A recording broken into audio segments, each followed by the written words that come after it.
ఓం నమ శివాయ. అందరికీ నమస్కారం అండి. ఫిబ్రవరి 20వ తేదీన మహాశివరాత్రి పర్వదినం రాబోతుంది. అయితే ఈ శివరాత్రి లోపల ఈ వస్తువుల్లో ఏదో ఒకటి ఇంటికి తెచ్చుకుంటే అంతులేని ఐశ్వర్యం కలుగుతుంది. కష్టాలన్నీ కూడా తీరిపోయి ధనం అనేది దూసుకు వస్తుంది. కటిక దరిద్రమైన కోటీశ్వరుడిగా మారుతాడు. శివయ్య అనుగ్రహం కలుగుతుంది. కోటి జన్మల పుణ్యం అనేది అదృష్టంగా ఐశ్వర్యంగా పడుతుంది. మీ సుడనేది తిరగబోతుంది. మీ జాతకం మారబోతుంది.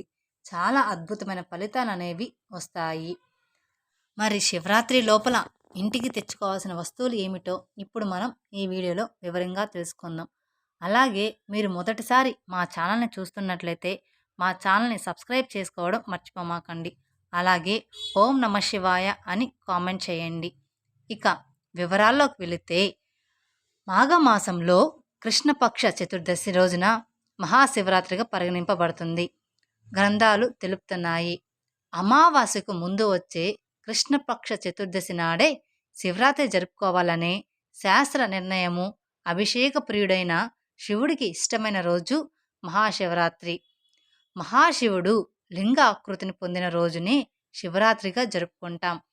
ఈ పర్వదినం రోజున భక్తి శ్రద్ధలతో పరమేశ్వరుని పూజిస్తే జీవితంలో సమస్యలనేవి రావు అని మన భక్తుల నమ్మకం.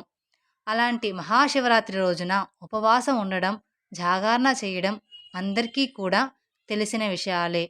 కానీ ఒకనాడు కైలాస పర్వత శిఖరంపై పార్వతీ పరమేశ్వరులు సుఖీసునులై ఉండగా పార్వతి శివునితో అన్ని వ్రతముల్లోనూ ఉత్తమ వ్రతము ఏమిటి అని అడుగుతుంది.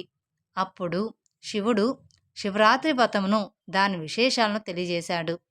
దీనిని మాఘబహుళ చతుర్దశి నాడు ఆచరించాలని, తెలిసి చేసినా కానీ తెలియక చేసినా కానీ ఒక్కమారు చేసినా కూడా యముడి నుంచి తప్పించుకొని ముక్తి పొందుతారని దాని వృత్తాంత సారము అని చెప్తాడు. ఒక కథ రూపంలో ఇలా వివరిస్తాడు. ఒకప్పుడు ఒక పర్వత ప్రాంతంన హింసావృత్తి గల వ్యాధుడొకడు ఉండేడు.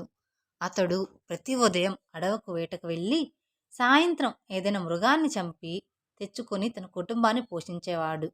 కానీ ఒకనాడు ఉదయమే బయలుదేరి అడవి అంతా తిరిగాడు. ఒక్క మృగం కూడా దొరకలేదు. చీకటి పడుతున్నా ఉత్త చేతులతో ఇంటికి వెళ్ళడానికి మనసు అంగీకరించగా తిరిగాడు. దారిలో అతనొక తాటకము అంటే చెరువు కనిపించెను.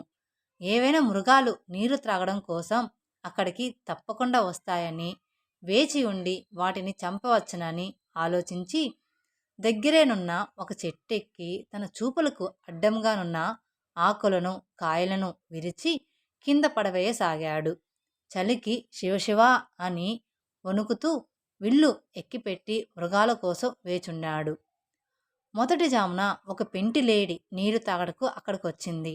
వ్యాధుడు దానిపై బాణము విడవబోగా లేడి భయపడక, వృద్ధుడా నన్ను చంపకము అని మనుష్య వాక్యులతో ప్రార్థించింది. వృద్ధుడు ఆశ్చర్యపోయాడు. మనుషు వలె మాట్లాడుతున్నావు, నీ సంగతి తెలపమని కోరాడు. దానికి జింక, నేను పూర్వజన్మలో రంభ అప్సరసను, హిరణ్యక్షుడు అనే రాక్షస రాజును ప్రేమించి శివుణ్ణి పూజించడం మరిచితిని. దానికి రుద్రుడు కోపించి, కామాతురైన నీవు నీ ప్రియుడును జింకలుగా 12 ఏళ్ళు గడిపి ఒక వ్యోధుడి బాణంతో చంపటం శాపమిచ్చారు. నేను ఇప్పుడు గర్భిణి, నన్ను వదిలిపెట్టు. మరొక పెంటి జింక ఇక్కడికి వచ్చిద్ది. అది బాగా బలిసినది, కావున దానిని చంపుము. లేనిచో నేను వసతికి వెళ్ళి ప్రసవించి శిశువును బంధువులకు అప్పగించి తిరిగి వస్తాను అని అతని నొప్పించి వెళ్ళిపోయింది. తర్వాత 2వ జామున గడిచింది. మరొక పెంటి జింక కనిపించింది. వృద్ధుడు సంతోషించి విల్లెక్కుపెట్టి బాణము విడవబోగా అది చూచిన జింక భయపడి మానవ వాక్యులతో, యో వృద్ధుడా, నేను విరహముతో కృషించిన్ను. నాలో మోదో మాంసములు లేవు. నేను మరణించిన నీ కుటుంబానికి సరిపోను. ఇక్కడికి అత్యంత స్థూలమైన మగజింక ఒకటి రాగలదు. దానిని చంపుము. లేనిచో నేను తిరిగి వస్తాను అని వృద్ధుడు దాన్ని కూడా విడిచిపెట్టాడు. ఇక 3వ జాము వచ్చింది. వ్యాధుడు ఆకలితో జింక కోసం వేచాడు. అంతలో మగజింక అక్కడికి వచ్చింది. వింటితో బాణము విడవబోగా ఆ మృగము యుద్ధుణ్ణి చూసి, మొదటి 2 పెట్టి జింకలు తన ప్రియురాల్ని తానే చంపానా అని ప్రశ్నించెను. అందుకు యుద్ధుడు ఆశ్చర్యపడి, 2 పెంటి జింకలు మరలి వచ్చుటకు ప్రతిజ్ఞ చేసి వెళ్ళాయి. నిన్ను నాకు ఆహారముగా పంపుతామని చెప్పారు అన్నాడు. ఆ మాట విని, నేను ఉదయాన్నే మీ ఇంటికి వచ్చాను.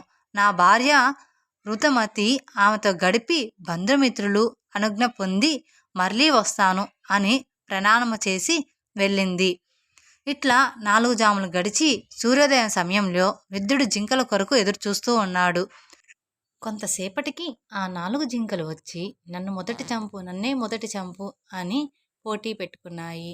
అప్పుడు ఆ మృగమును చూసి, అవి మాట తప్పకుండా వచ్చినందుకు, అవి సత్యం పలికినందుకు వాటిని చంపడానికి అతనికి మనసొప్పలేదు. తన హింసా వృత్తికే సిగ్గు వేసింది. ఓ మృగములారా, నేను మిమ్మల్ని చంపను. మీ మాంసం నాకు అక్కర్లేదు. మిమ్మల్ని బెదిరించుట, బంధించుట, చంపుట ఇక పాపము. మీరు మీ కుటుంబమునకు వెళ్ళండి. నేను చేసిన పాపము నాకు తెలిసింది. నేను ఇప్పటి నుంచి సత్య మార్గమును నడుస్తాను. నేను ఇక ఏ ప్రాణిని కూడా చంపను.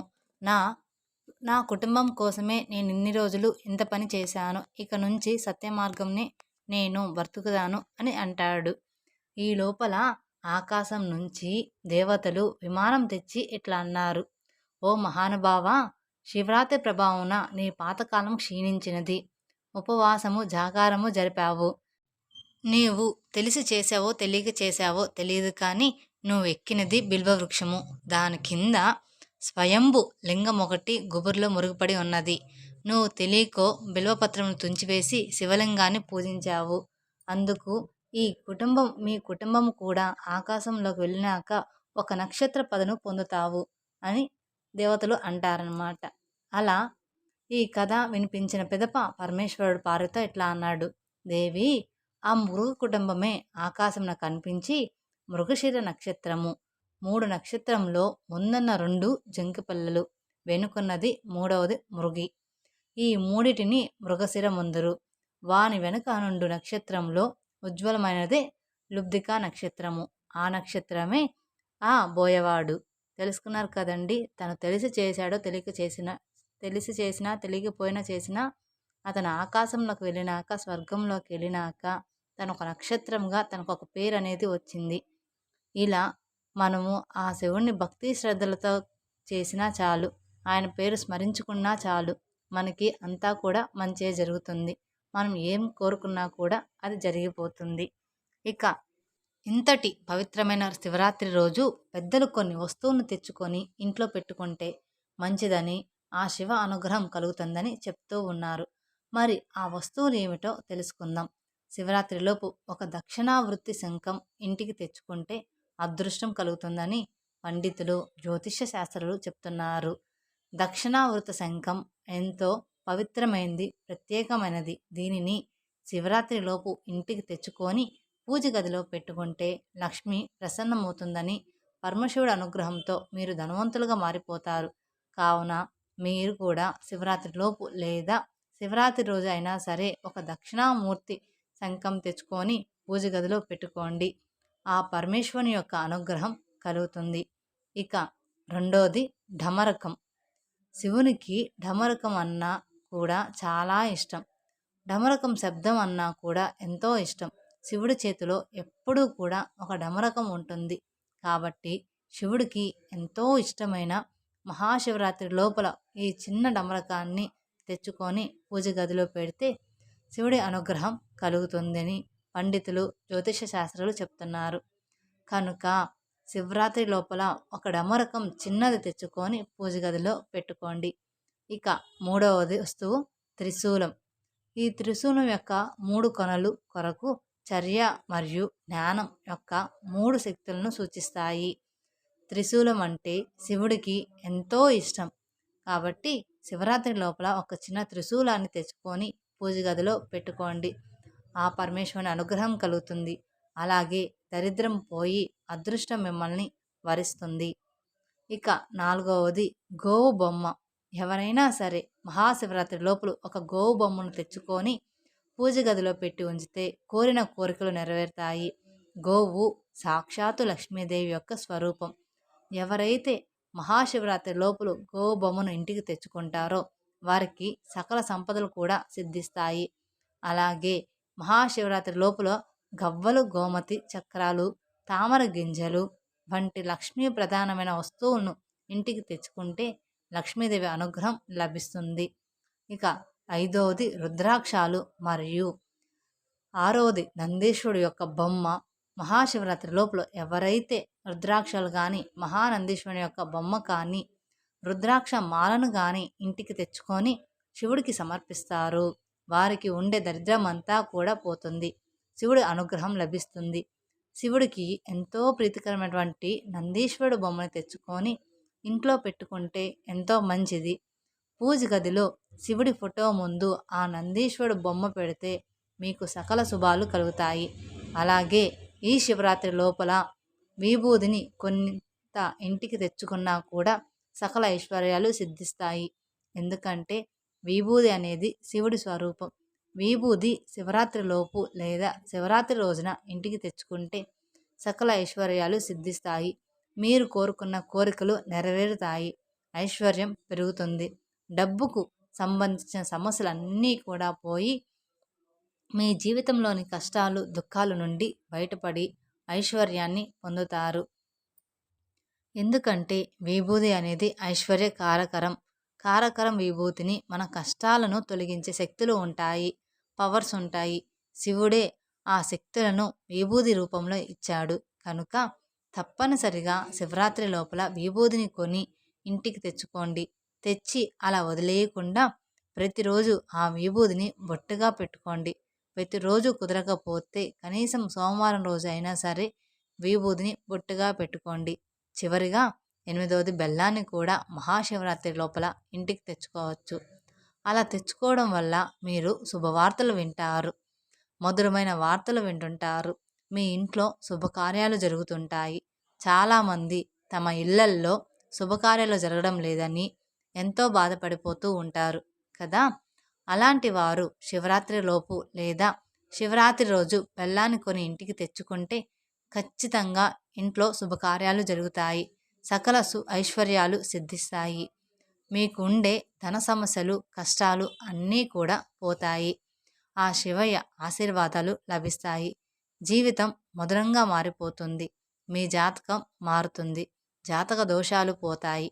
కాబట్టి శివరాత్రి లోపల మీరు ఈ 8 వస్తువుల నుండి ఏదో ఒక వస్తువును కానీ లేదా 2 వస్తువులను కానీ తెచ్చుకోండి చాలు. ఇలా శివరాత్రి లోపల ఏది వీలైతే మీకు అది తెచ్చుకోండి. ఏ వస్తువుని ఇంటికి తెచ్చుకున్నా కానీ కనీవిని ఎరుగని అదృష్టం కలుగుతుంది. అంతేకాదు మీరు ఎప్పుడూ లేని అనుభూతిని కలుగుతారు. మీకు ఎలాంటి అవసరం ఉన్నా లేకున్నా ఇప్పటి వరకు ఇంట్లో ఎన్నో సమస్యలతో ఉన్నా కానీ వీటిల్లో ఏదో ఒకటి తెచ్చుకుంటే మీ సమస్యలు అన్నీ కూడా తీరిపోతాయి. ఇంట్లో అన్నాక ఏదో ఒక సమస్య ఉంటూనే ఉంటుంది.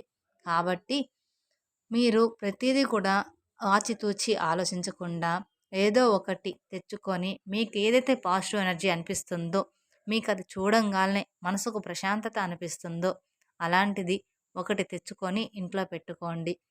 అప్పుడు మీకు ఇంట్లో అంతా కూడా మంచే జరుగుతుంది. తెలుసుకున్నారు కదండి, శివరాత్రి లోపల ఏ వస్తువులు తెచ్చుకోవాలి, ఏమేం తెచ్చుకొని ఇంట్లో పెట్టుకుంటే మంచి జరుగుతుందో. ఈ వీడియో మీకు నచ్చినట్లయితే మరి కొందరికి షేర్ చేయండి. అలాగే మొదటిసారి మీరు మా ఛానల్ని చూస్తున్నట్లయితే మా ఛానల్ని సబ్స్క్రైబ్ చేసుకోవడం మర్చిపోమాకండి. Thank you for watching my video. ఓం నమః శివాయ.